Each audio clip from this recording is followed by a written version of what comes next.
नमस्कार। कल हमने बात की थी अनुच्छेद 22 तक और मौलिक अधिकारों के अंतर्गत आज हम चर्चा करेंगे, डिस्कशन करेंगे शोषण के विरुद्ध अधिकार, स्वतंत्रता के अधिकार और आगे के अनुच्छेदों पर। तो पहले हम बात करते हैं शोषण के विरुद्ध अधिकार, राइट अगेंस्ट एक्सप्लॉयटेशन। इस पर बात करें तो आर्टिकल 23 और 24 दो अनुच्छेद हैं। पेपर में पूछता है कि शोषण के विरुद्ध अधिकारों की चर्चा किस अनुच्छेदों तक है, तो 23 और 24 में है। आर्टिकल 23 की बात करें तो 23 कहता है संविधान का अनुच्छेद, मानव तस्करी, दुर्व्यापार, बालाश्रम, बेगारी, बंधुआ मजदूरी आदि पर रोक। मानव तस्करी, मनुष्य की खरीद फरोख्त किया जाए, उसको बेचा जाए, उसका दुर्व्यापार किया जाए, उसका दुर्व्यवहार किया जाए। बालाश्रम, जबरदस्ती मजदूरी कराई जाए। बेगारी, बिना पैसा दिए काम करवाया जाए या थोड़ा बहुत दे दिया जाए काम करवाया जाए। बंधुआ मजदूरी, किसी को पैसा दिया जाए, उसके ब्याज के बदले मजदूरी कराई जाए, भरता रहे लगातार। ऐसी स्थिति में अगर कोई व्यक्ति इस तरह का दुर्व्यवहार करता है तो आर्टिकल 23 के तहत मौलिक अधिकारों का रक्षक सुप्रीम कोर्ट और हाई कोर्ट है, वह सीधे सुप्रीम कोर्ट और हाई कोर्ट जा सकता है। अनुच्छेद 24 की बात करें तो अनुच्छेद 24 बाल श्रम नियोजन के तहत है, अर्थात 14 वर्ष से कम उम्र के जो बालक हैं उन बच्चों से जो मजदूरी कराई जाती है, जोखिम भरे कार्य, जैसे कारखाने में काम कराया जाए। एक कालीन उद्योग है मिर्ज़ापुर और भदोही ज़िले में। यहाँ पे क्योंकि इसका काम बारीक छोटे पतली उंगलियों से होता है तो वो लोग मजदूरी में छोटे बच्चों को लगाते हैं कालीन का काम करने के लिए। तो ऐसे कार्यों पे बच्चों को लगाना निषेध है। फिर खदान के काम में, दूसरी बात पटाखा उद्योग, ये शिवपुरी और तमिलनाडु में ज़्यादा चर्चित है। तो ऐसे खतरनाक उद्योगों में काम कराना निषिद्ध है। अब हम बात करें स्वतंत्रता का अधिकार, तो right to religious freedom article 25 से 28 के बीच में है। अनुच्छेद 25 की चर्चा करें तो अंतःकरण की स्वतंत्रता, अनुच्छेद 26 सामूहिक धार्मिक स्वतंत्रता, अनुच्छेद 27 धार्मिक कार्यों के लिए धन रखने पर कोई टैक्स नहीं लगता और 28 कहता है सरकारी संस्था में धार्मिक शिक्षा नहीं दी जा सकती। अब हम इन पर चर्चा करते हैं एक एक अनुच्छेद पर। अंतःकरण की स्वतंत्रता, अंतःकरण क्या है? जो धर्म अच्छा लगे, अंदर से अच्छा लगे, उसकी मूल भावना को अपना लेना ही अंतःकरण है। अगर किसी व्यक्ति को हिंदू धर्म अच्छा लगता तो उसने हिंदू धर्म अपना लिया, किसी को मुस्लिम अच्छा लगता तो मुस्लिम अपना लिया, सिख, ईसाई, मैनी रिलीजियस, बहुत सारे जो धर्म हैं, रिलीजन्स हैं, उनमें से जिसका अंतःकरण, उसकी आंतरिक भावना जिस धर्म की मूल भावना को अच्छा महसूस करती है उसको अपना सकता है। आर्टिकल 25 के तहत ऐसा संविधान में वर्णित है। अब किसी भी धर्म का प्रचार किया जाएगा, किसी भी रीति को माना जा सकता है। अच्छा, सरकारी जो पद है उस पर बैठने वाला व्यक्ति किसी धर्म विशेष को मान सकता है, रीति को मान सकता है, लेकिन किसी धर्म विशेष का प्रचार प्रसार करना उसके लिए बाध्य नहीं है। जैसे चोटी रखना या बुर्का पहनना, ये सारी चीज़ें आर्टिकल 25 के अंतर्गत ही आती हैं। सामूहिक धार्मिक स्वतंत्रता का अर्थ है कि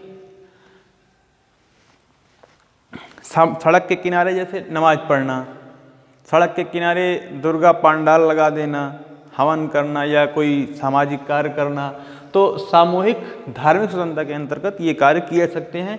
ये इसलिए किए जा सकते हैं क्योंकि ये अस्थायी होते हैं कि 1-2 दिन के लिए, 3 दिन के लिए किए जाते हैं, तो ये इनको किया जा सकता है। हाँ, लेकिन ये ध्यान देना जरूरी है कि वहाँ पर यातायात बाधित ना हो या किसी प्रकार की समस्या ना आए। आर्टिकल 27 धार्मिक कार्यों के लिए धन रखने पर टैक्स नहीं। अब जैसे ट्रस्ट खोल लेते हैं लोग, ट्रस्ट में पैसा जमा होता है, उसमें टैक्स नहीं लगता।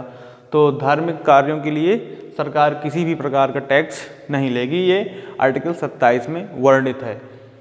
क्योंकि आर्टिकल जो 27 है या मौलिक अधिकार जो है आर्टिकल 35 तक, 12 से लेकर के 35 तक जो मौलिक अधिकार फंडामेंटल राइट्स है, इनमें इनका जो रक्षक है वो सुप्रीम कोर्ट और हाई कोर्ट है। ये कोर्ट में वाद योग्य है, अर्थात किसी के भी द्वारा अगर इनका हनन किया जाता है तो उसकी सीधे सीधे सुप्रीम कोर्ट या हाई कोर्ट में रिट दायर की जा सकती है।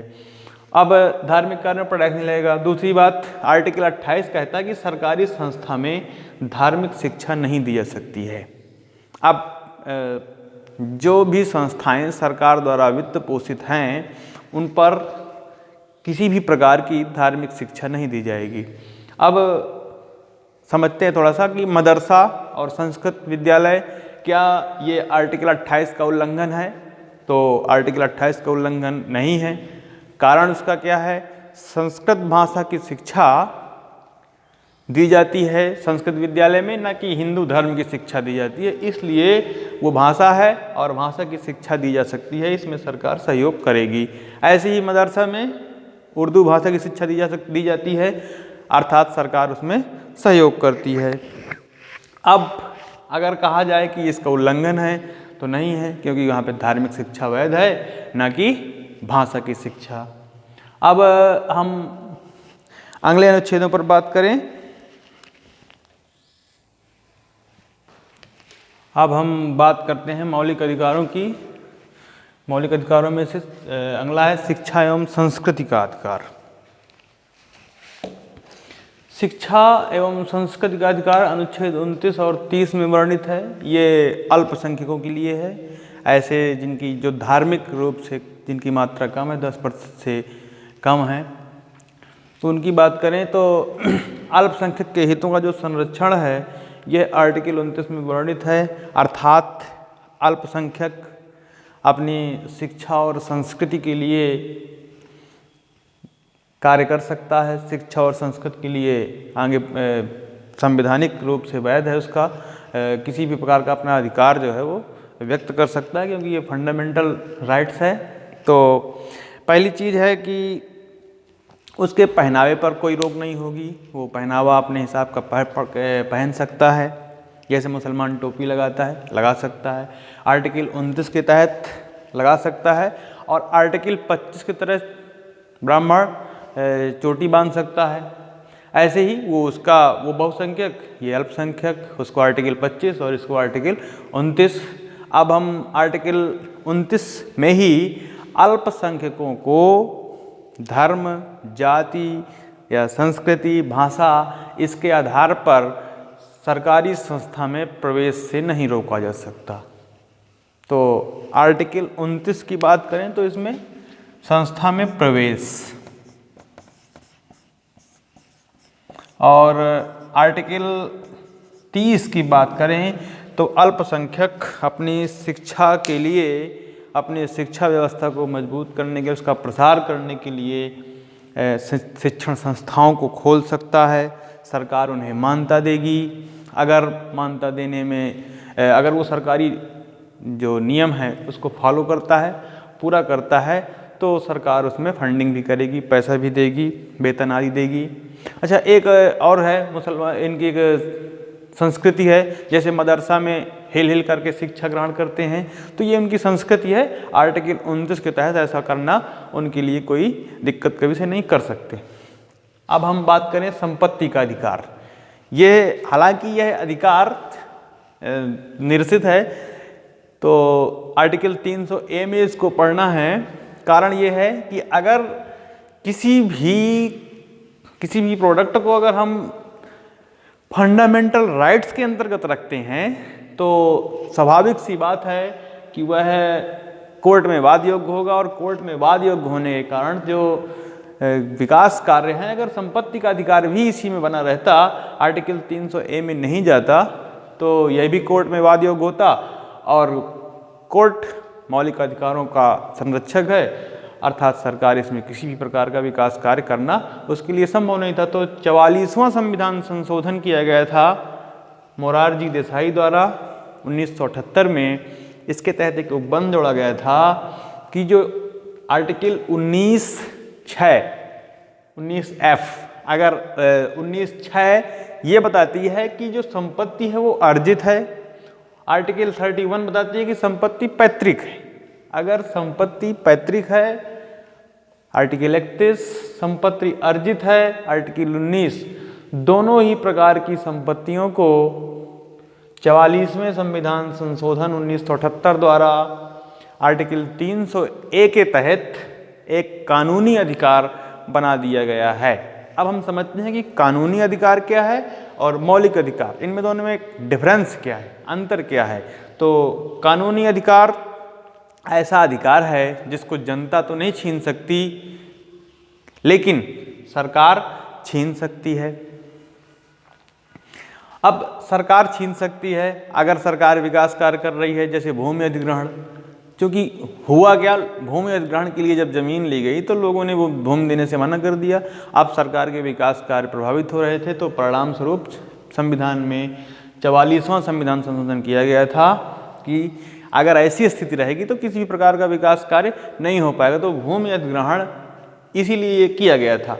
तो कानूनी अधिकार इसलिए है क्योंकि अगर ये कोर्ट में वाद योग्य होगा, मौलिक फंडामेंटल अधिकार राइट्स होगा, तो इसमें मुकदमा होगा और वो वादी जीत जाएगा, सरकार को नुकसान होगा और विकास कार्य प्रभावित होंगे। इसलिए इसको कानूनी अधिकार की श्रेणी में रखा गया है, मौलिक अधिकार नहीं बनाया गया।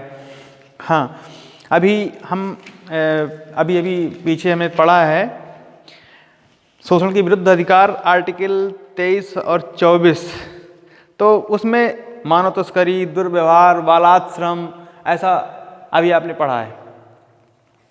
तो अगर राष्ट्रीय महत्व का कोई विषय है, राष्ट्रीय स्तर की कोई बात है, तो बालाश्रम भी कराया जा सकता है, बेगारी भी कराई जा सकती है और बंधुआ मजदूरी भी कराई जा सकती है, उसमें किसी भी प्रकार का रोक नहीं। तो अब हम अगले उसमें बात करते हैं आर्टिकल 32 और इसके आगे। धन्यवाद।